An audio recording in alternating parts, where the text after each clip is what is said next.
Bonjour, c'est Thibault Lambert et vous écoutez Code Source, le podcast d'actualité du Parisien qui fête ses 3 ans d'existence aujourd'hui, le vendredi 6 mai 2022.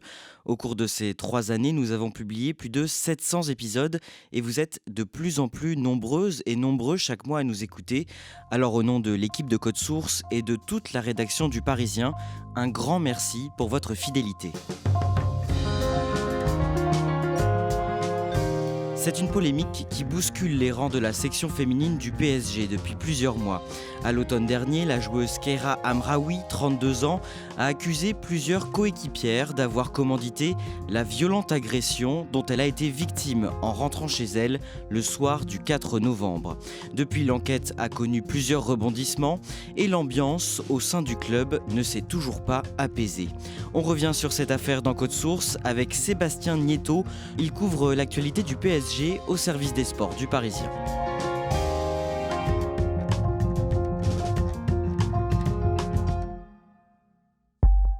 Sébastien Nieto, le samedi 23 avril, les joueuses du PSG se retrouvent à l'entraînement en vue du match qu'elles doivent disputer le lendemain contre Lyon en demi-finale allée de la Ligue des Champions. Au cours de cet entraînement, une dispute éclate. Oui, on est sur une scène un peu banale, comme il s'en passe des dizaines par saison à l'entraînement. Sur un exercice demandé par le staff du Paris Saint-Germain, Keira Amraoui reproche à une de ses coéquipières des erreurs de placement.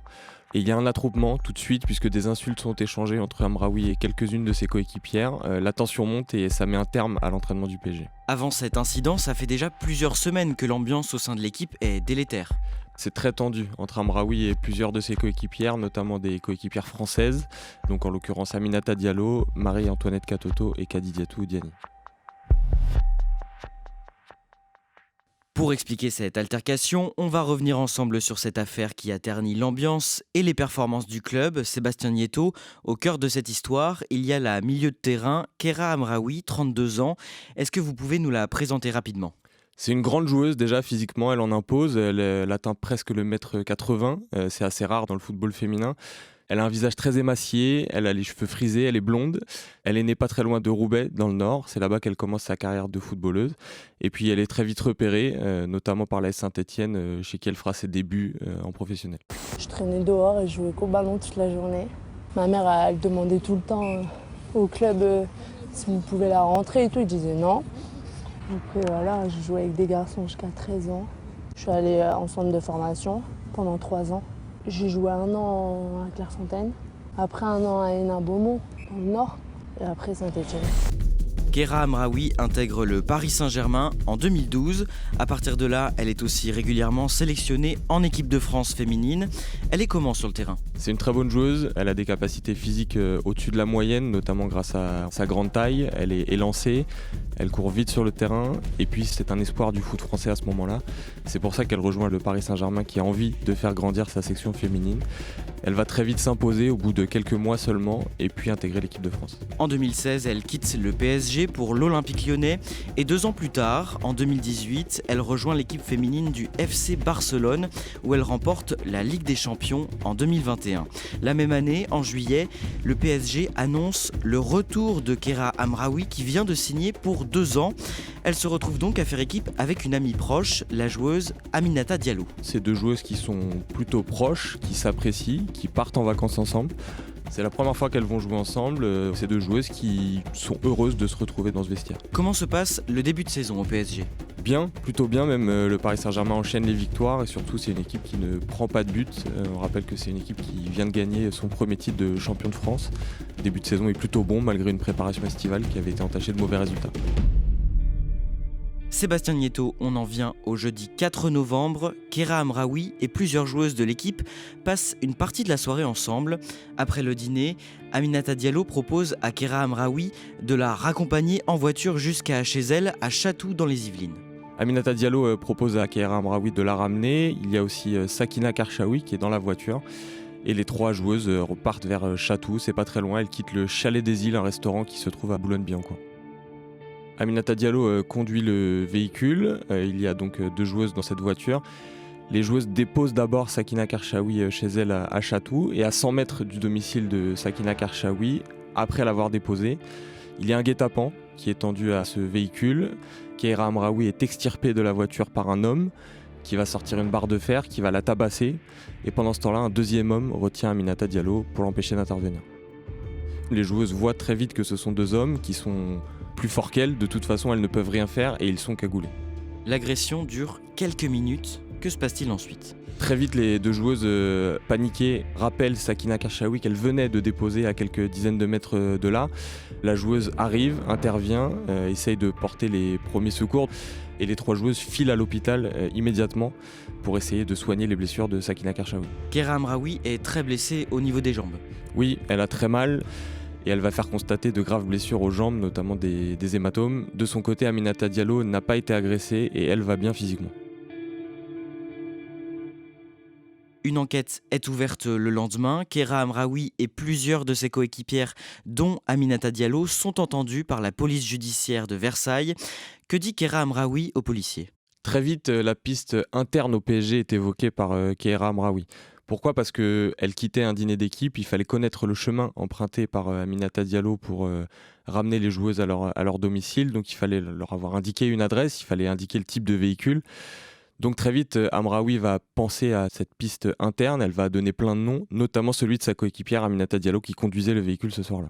À la une de Bonsoir Paris, l'équipe féminine du Paris Saint-Germain dans la tourmente. La milieu de terrain Aminata Diallo est en garde à vue. Elle a été arrêtée à son domicile aujourd'hui. Le mercredi 10 novembre, Aminata Diallo est donc interpellée et placée en garde à vue.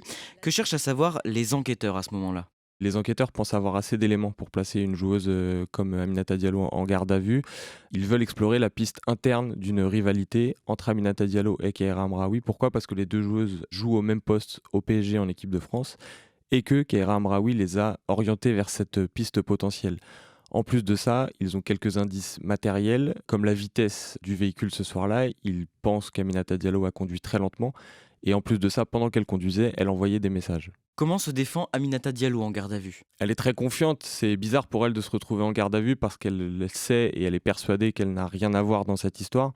Donc c'est comme ça qu'elle essaie de se défendre, mais elle est très calme, elle répond à toutes les questions des enquêteurs. Mais 36 heures de garde à vue, c'est long, surtout pour une joueuse qui s'estime innocente dans cette histoire. Aminata Diallo ressort libre de sa garde à vue au bout de 36 heures, donc le 11 novembre. Dans les vestiaires, comment réagissent les autres joueuses ? C'est bizarre en fait l'ambiance dans ce vestiaire parce que personne ne comprend trop pourquoi Aminata Diallo a été placée en garde à vue. Les joueuses étrangères du Paris Saint-Germain se retrouvent un peu perdues parce que vraiment elles ne comprennent rien à ce qui se passe. Et les joueuses françaises en revanche parlent énormément, échangent énormément et cherchent à comprendre pourquoi Aminata Diallo a été placée en garde à vue. Allez, place au terrain, place au jeu. Explication XXL entre Lyon et Paris, oubliez l'affaire. Place à ce match.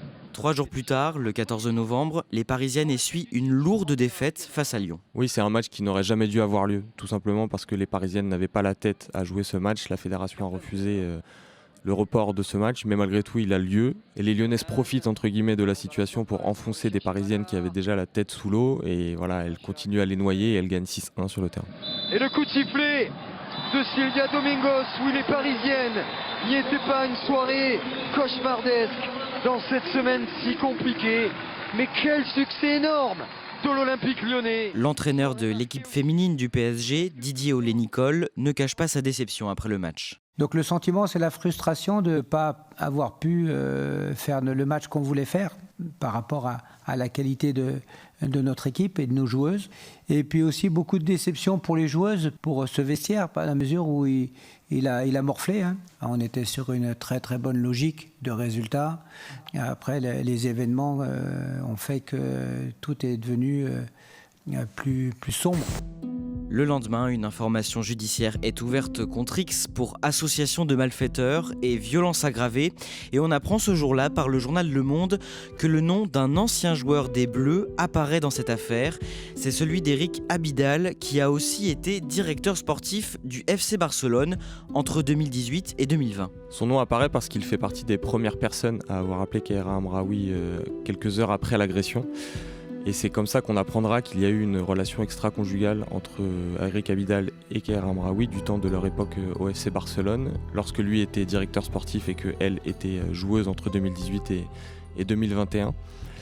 Et c'est là que la piste potentielle d'une vengeance pour une histoire de mœurs apparaît, puisque Aminata Diallo, face aux enquêteurs, révèle que pendant l'attaque, l'un des agresseurs prononcera la phrase suivante « Et ça t'apprendra à coucher avec des hommes mariés ». Lorsque cette information est divulguée, de nombreuses rumeurs circulent et accusent la femme d'Eric Abidal, Ayette Abidal, avec qui il a 5 enfants. Forcément, si c'est lié à une affaire de mœurs, qu'il y a vengeance, il y a un commanditaire.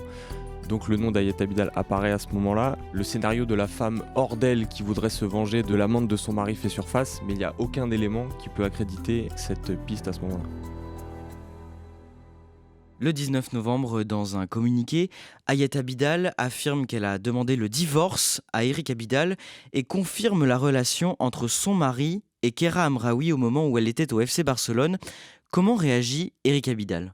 Il fait un post Instagram pour s'excuser publiquement auprès de sa femme et de sa famille, mais il rappelle qu'il n'a rien à voir dans l'agression subie par Keira Amraoui. Sébastien Nieto, du côté du PSG, comment le club gère la situation sportive de Keira Amraoui et Aminata Diallo à ce moment-là ? Dès le début, le PSG est très embêté parce qu'il y a 2 victimes dans l'histoire. Il y a d'abord Amraoui qui a été agressé et Diallo qui a été placé en garde à vue. Le PSG choisit une solution, c'est de les traiter sur un pied d'égalité, de d'abord les laisser se reposer, ensuite de reprendre de manière individuelle, puis de réintégrer le collectif, mais le tout dans un traitement commun entre les 2 joueuses. Et le club se pose en médiateur en quelque sorte entre ces 2 joueuses à ce moment-là ? Il y a une réunion qui est organisée par le club en présence des dirigeants et du staff du Paris Saint-Germain. Tout le monde essaye de calmer la situation, mais c'est extrêmement tendu entre les 2 joueuses qui ne s'adressent plus la parole. Les 2 joueuses se retrouvent début janvier dans l'équipe après la trêve hivernale. Comment se passe leur retrouvaille et leur retour à l'entraînement ? Ça se passe mal entre les 2 joueuses qui ne s'adressent plus la parole. Surtout, ça se passe mal entre Keira Amraoui et des cadres du vestiaire, notamment les Françaises Marika Toto et Kadidiatou Diani, qui lui en veulent énormément d'avoir caché sa vie privée et d'avoir donné d'autres pistes aux enquêteurs qui ont conduit à la garde à vue d'Aminata Diallo et qui ont conduit aussi à des rumeurs qui ont notamment concerné le mari de Kadidiatou Diani. Le mardi 1er février, l'ex-femme d'Eric Abidal, Ayette Abidal, accorde une interview exclusive dans Le Parisien à nos 2 confrères du service police-justice, Jean-Michel Descugis et Jérémy Famelet. Pour la première fois, elle se confie sur cette affaire et elle se lâche au sujet de Keira Amraoui. Ayette Abidal, c'est une personne blessée à ce moment-là et clairement, elle veut régler ses comptes avec Keira Amraoui qu'elle connaît depuis 3 ou 4 ans. Elle l'accuse d'être une fille à problème, entre guillemets, sans aller plus loin et sans réel fondement de toute façon. Et elle sous-entend que Keira Amraoui a eu des relations avec d'autres hommes mariés. Et dans le même temps, Keira Amraoui est la cible de rumeurs sur les réseaux sociaux. Oui, rien ne s'arrête pour elle à ce moment-là, c'est une situation assez étrange. Des audios privés ressortent sur internet, on ne sait pas trop comment, mais en tout cas ils sont là. Ils viennent alimenter cette réputation sulfureuse de Keira Amraoui et c'est bien le plus étrange dans cette affaire car à la base on rappelle quand même que Keira Amraoui a été agressée et finalement elle se retrouve presque coupable face aux yeux du grand public simplement parce qu'elle aurait eu des relations extra-conjugales. Dans l'un de ces enregistrements audio, on croit entendre Keira Amraoui insulter la femme d'Eric Abidal, mais rien ne prouve que ces extraits sont authentiques. Non, on n'est absolument pas sûr qu'ils soient authentiques.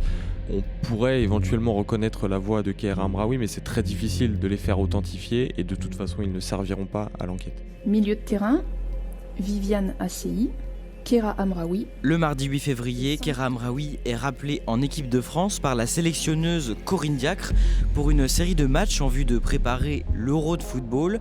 C'est un choix surprenant ? C'est pas surprenant sur l'aspect sportif, parce que Keira Amraoui arrive à se relever sportivement de cette affaire. Elle enchaîne quelques bonnes performances avec le PSG. Malgré tout, c'est très surprenant sur le plan de la cohésion de groupe, car l'équipe de France prépare une compétition, prépare l'Euro l'été prochain.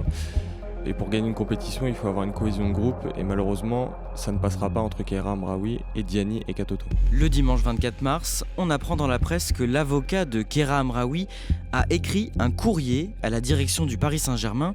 Que dit-il dans cette lettre ? La lettre dénonce un harcèlement moral de la part de plusieurs joueuses, dont serait victime Keira Amraoui de la part de Katoto et Diani.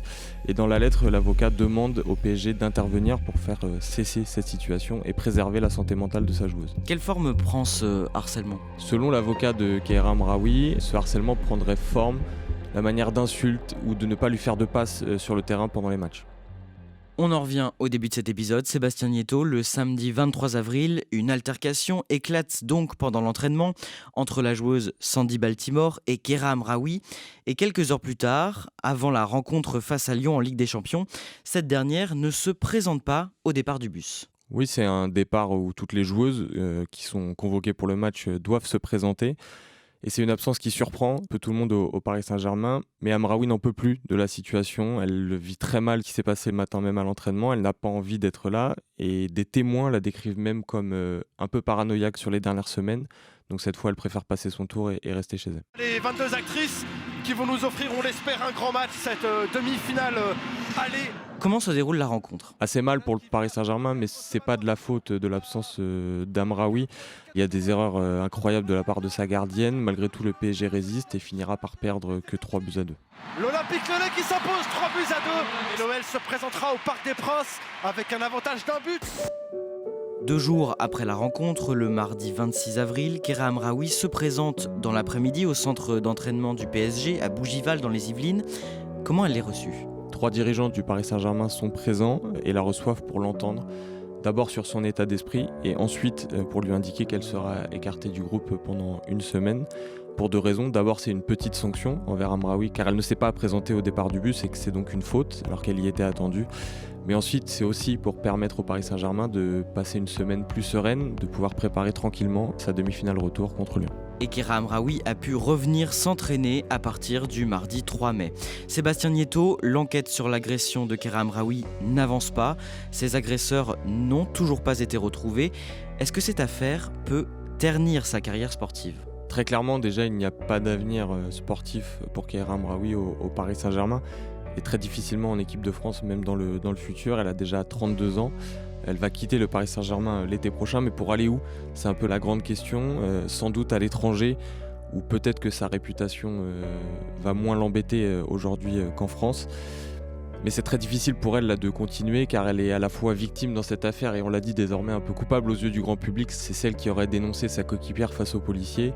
Donc il va être très difficile pour elle de relancer sa carrière, tant son nom désormais sera associé à jamais à cette affaire.